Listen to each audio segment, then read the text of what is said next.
Today, we got multiple new reports on the Terry McLaurin situation. On today's edition of the Commanders Report, I'm going to be breaking down those reports and my thoughts on them. Then we'll get into the Brian Robinson Jr. situation and the latest surrounding B-Rob. And then we'll get into Adam Schefter from ESPN saying that a divorce is coming for Micah Parsons and the Dallas Cowboys, and why that is terrific news for the Washington Commanders. Before we get into the content today, though, guys, make sure you click that subscribe button if you haven't already and join the Commanders Report family today. Help us get to 50,000 subscribers. We're almost there. We're already past 43,000 subscribers. It's all 100% free to join, and what you guys get by clicking that subscribe button is you get daily Commanders videos breaking down the latest news and rumors surrounding the Burgundy and Gold. Also breaking news coverage, so whenever the Terry McLaurin situation finds a resolution, whenever the Brian Robinson Jr. situation finds a resolution, we will have videos on those two things. And we also go live at least once a week during the week, and then we go live for our live watch parties for every single Commanders game. So this is the ultimate fan experience for Commanders fans here on YouTube. So if you want to join the fun this season, make sure you click that subscribe button right now. All right, so let's get into the new reporting on the Terry McLaurin situation here, where the Athletics Commanders reporting, Nicki Jhabvala, says that Terry McLaurin is asking for more than DK Metcalf on his next contract. This is what she had to report earlier today. One person with knowledge of McLaurin's contract negotiations said the veteran receiver has asked for more than DK Metcalf. McLaurin believes he's one of the best receivers in the NFL. He's been the Commanders' leading receiver every season since he entered the league in 2019. And last year had the second most receiving touchdowns in the league behind Jamar Chase's 17. He also ranked third in EPA, but among that same group, McLaurin's total receiving yards, 1,096, ranked 12th, and his average yards after the catch ranked 25th. So we take a look at the number for DK Metcalf that he got from the Pittsburgh Steelers this year. That's $132 million total over the course of 4 seasons. That is $33 million per season, with a signing bonus of 30, with $60 million of the 132 being guaranteed. So who knows what number exactly Nicki's talking about here, whether it's the total number, whether it's the APY, whether it's the guaranteed money. There's been conflicting reports about what exactly Terry McLaurin is looking for here, but she claims that it's more than what DK Metcalf ended up getting, who's a slightly younger receiver from the Pittsburgh Steelers this offseason. She also said this when it came to Washington's offer and what they are currently offering McLaurin. It wouldn't be a surprise if the Commanders have set a maximum range of $27 million to $28 million a year in average annual value for McLaurin. So obviously that's a pretty big disparity there. Over $33 million per season is what McLaurin is asking for. The Commanders don't want to go over 27 or 28. So at minimum there, that's a $5 million bridge to gap there before the start of the season. And guys, if this report is true, then Washington, I think, should stand firm. All right, and the reason for that, and I think that this is exactly what Adam Peters is doing, the reason for that is I'm not sure if any other NFL team is going to be willing to give Terry McLaurin, a receiver that's just turned 30, a contract that exceeds DK Metcalf. This is what Chris Robinson from Yahoo, who's been pretty tied into the situation, has said about McLaurin's market. No other NFL team wants to pay Terry McLaurin $30+ million per season either. They just don't. So if you're Terry McLaurin and you're sitting there and you're saying, pay me 33.5, 34, whatever he's asking for $1 million per season, but there's no team out there, including the Commanders, that is willing to pay you that. In fact, they're not even willing to get within $4 million of that range.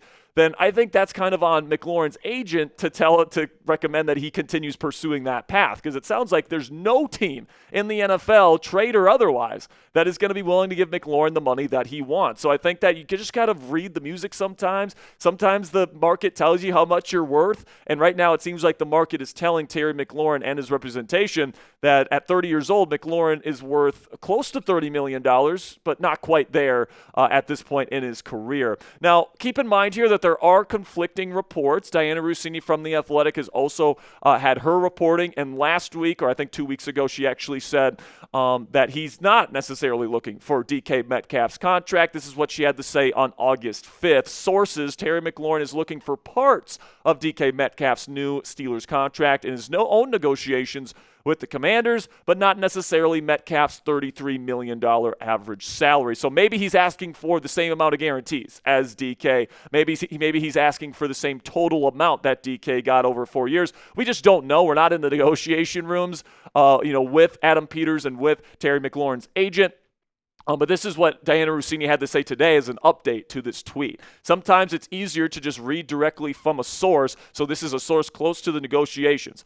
Quote, nothing significant has changed, unquote. So there you go. So when that happens, that usually tells you that both sides also haven't changed their positions either. So you have the Washington Commanders who are going to continually tell McLaurin's camp that he's 30 years old, that he can't get paid like he's a receiver that is in his late 20s. And you are going to have the McLaurin camp who says, well, you need him based on what you've seen from camp, from the other receivers, and you use that as leverage to try and get him over that $30 million per year goal of theirs. So listen, guys, the big question that needs to be answered by Terry McLaurin is he willing to be the villain here? Is he willing to blow up this organization's hopes of a Super Bowl this year in order to try and get the money that he feels like he is deserving of? Because his leverage over the Commanders, theoretically, is that he could tell them, I won't play for you this year unless you give me the money that I want. Now, is Terry willing to do that? Is he willing to sit out games or even the season this year to kind of punish the Washington Commanders for not giving him $30+ million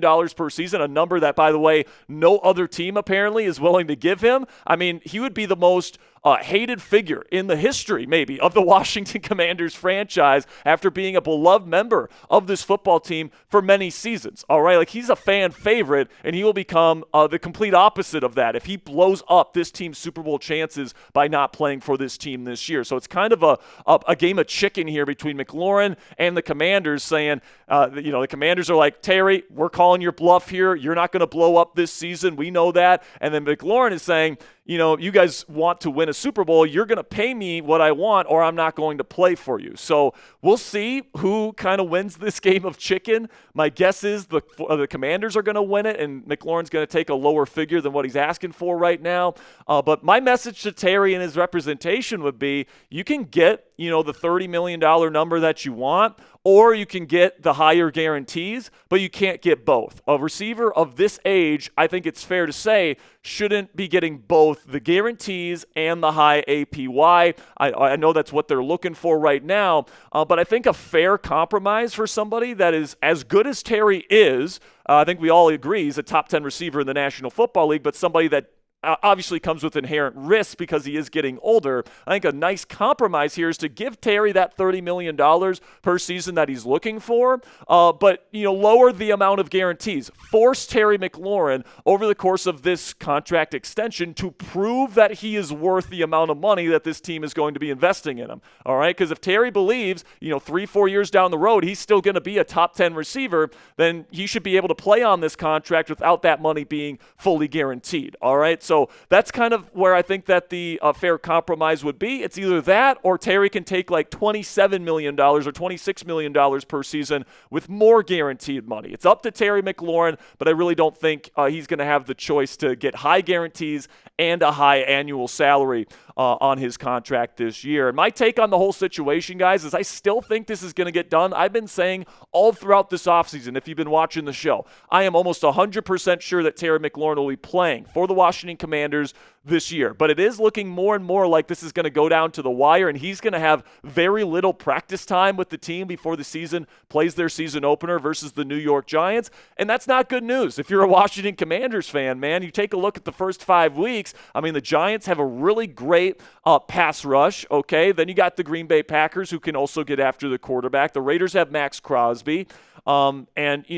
I don't want this stretch to be a slow start. These are games that, for the most part, the Commanders should win. They should beat the Giants at home. They should be able to compete, at least with Green Bay on the road in that Week 2 primetime game. They should beat the Falcons and Raiders. This should be at least a 3-1 start to start the year and compete with the Philadelphia Eagles for the division crown this year. But if you go during this 5-game stretch like 2-3 or, God forbid, 1-4 because Terry McLaurin's out there and he's getting off to a slow start, and as a result, this offense is going off to a slow start, that's not going to be the start that we want here in Washington. So right now, that is my biggest concern surrounding the Terry McLaurin situation. But let me know where you guys are at down there in the comment section. What's your concern level surrounding the Terry McLaurin situation? Put it on a scale of 1, meaning not worried whatsoever, to 10, meaning I am absolutely panicking. This will be the pinned comment on today's show. In just a second here, I'm going to tell you about our sponsor today at Prize Picks. Well, I'm telling you about Prize Picks today. Put your concern level for the McLaurin situation on a scale of 1 to 10.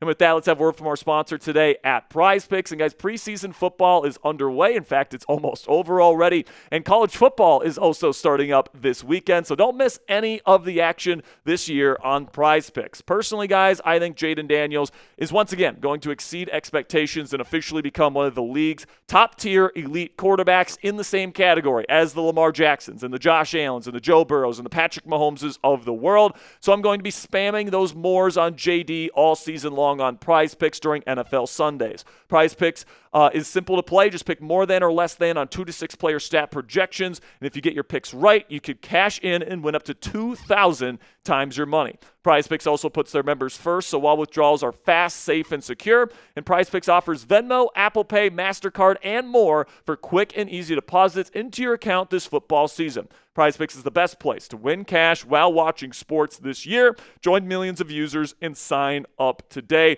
You guys can take a look at the Prize Picks projection that me and producer Ponzi put in for last week's Monday Night Football matchup versus the Cincinnati Bengals. We took the more on Bill Krosky-Merritt rush yards, hit on that. We took the less on Joe Burrow passing yards, hit on that. And then we took the more on rushing yards for Jayden Daniels, and of course, it only took him one rush to get that job done. So if you guys want to make some money on Prize Picks like Ponzi and I did this past week, you guys can download the app today. Use code CLNS to get $50 in lineups after you play your first $5 lineup with Prize Picks today. That's code CLNS to get $50 in lineups after you play your first $5 lineup with Prize Picks today. Prize Picks, run your game. All right, so Ben Standig, former Commanders reporter for The Athletic, says that NFL teams are, in fact, interested in trading for Brian Robinson Jr., or at least acquiring him, but he does have some extra information to that here that he put in his tweet regarding the Brian Robinson Jr. situation. He says, my sense is there is interest from teams as they weigh whether to engage with Washington or wait for their release. He also notes that the $3 million+ salary for him for 1 year won't be for everyone. Talking about, taking on that money. So the Commanders might have to, eat some of that to be able to facilitate a deal. And then he expects the compensation to be a late day 3 pick. He says the 49ers could be a team to track because of all the injuries that they have in the running back room. He also mentions the Texans, Bears, and Titans because of some of the connections that B-Rob has to those organizations. So listen, man, what I'll say about B-Rob in a trade is that, if a trade does happen, don't expect much in return. If you're expecting like a mid-round pick for him, I would say don't hold your breath. I think it's going to be a late-round pick, late day 3, at the very most a 5th-round pick, but that would have to be a pretty desperate football team, cough, cough, Dallas Cowboys, in order for that to happen. But other than that, it's probably going to be a 7th, but could be a 6th-round pick if a deal does get done. But it's better than nothing, right? The Commanders don't have a ton of draft picks heading into next year's NFL draft as it stands right now because of the Deebo Samuel and Laramie Tunsil trades this offseason. So adding any kind of draft capital that you can from B-Rob, somebody that you're going to be getting rid of anyway, will be a win for the Washington Commanders. Now, before we get into our final kind of topics on today's show, you guys can click that thumbs up icon if you are enjoying today's program. It's the easiest way to help out our show, guys. It tells the YouTube algorithm that you enjoy our content and that they should recommend our channel and this video in particular to other Commanders fans like yourselves. So if you want to help out the show today in a free and easy manner, click that thumbs up icon. We greatly appreciate it. Now we get to Adam Schefter here from ESPN, who said yesterday that Micah Parsons and the Dallas Cowboys are headed towards a quote-unquote divorce, which is music to any Commanders fans' ears. This is what Schefter had to say about the situation. I see these two sides headed towards a divorce in time. You can't get a deal done if you're not even talking. And the two sides haven't had any negotiations since last March or early April. It sounds like at this point it's personal. It sounds like each side is dug in. The Cowboys have come out and said what they said publicly at the start of training camp, which Micah didn't like. Micah came out and asked to be traded, said he was ready to move on from Dallas, which I'm sure they didn't like. Right now, both sides seem to be angry. Have other people put those feelings aside in the past and figured out a way to work out a deal? Yeah, but I don't see that happening here. So, I mean, obviously that is some very bold words from Adam Schefter from ESPN there. And unlike the Terry McLaurin situation, guys, where Terry's at practices and he's in meetings and, he's a full participant in everything else outside of, practicing on the field, the relationship between Micah Parsons and the Dallas Cowboys seems to be tarnished, all right? Like Micah is dug in that his agent needs to be the one that makes this deal, and then the Cowboys feel like they already had a deal done with Micah when they met with him earlier this offseason, and neither side is willing to budge, all right? So, Terry and his representation are having discussions with the Washington Commanders. It feels like that's eventually going to come to a resolution, but as Schefter points out here, that doesn't feel like, what's happening in Dallas right now. It seems like they're going to end up trading him at some point, and if Parsons leaves this division, we don't have to play that guy twice a year. That is good news for the Washington Commanders, 100%. It definitely makes the Cowboys less of a threat to win the NFC East this year, no matter how good their wide receiver duo this year might be. So if they lose Micah Parsons, their defense will completely collapse, especially their run defense. He's probably their best run defender on the team right now, which isn't saying much because their run defense stinks. But you take Micah Parsons off of that defense, it's going to become maybe a bottom 5 unit really, really quickly. So I'm really hoping this happens because we love to see the Cowboys fail. So take a guess for me down there in the comment section. Where will Micah Parsons be playing football this year? It seems like the Green Bay Packers are taking a pretty aggressive approach to try and get Micah. There's some other teams that could be in the mix. Sorry, Commanders fans, he won't be coming to Washington. They won't be trading him here. But let me know what you think. Micah Parsons will be playing football this season. Now, before I go, here's some injury updates that we got from head coach Dan Quinn before practice today. Multiple members of this team returning to practice today, which is phenomenal news for the Washington Commanders. Marcus Mariota, the backup quarterback. Brandon Coleman, the starting left guard.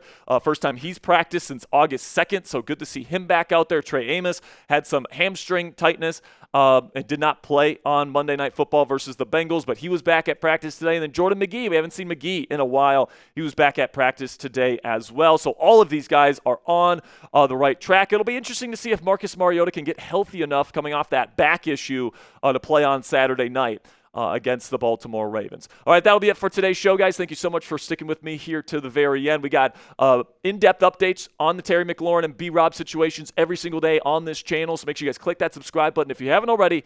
Till tomorrow, guys, go raise some hail.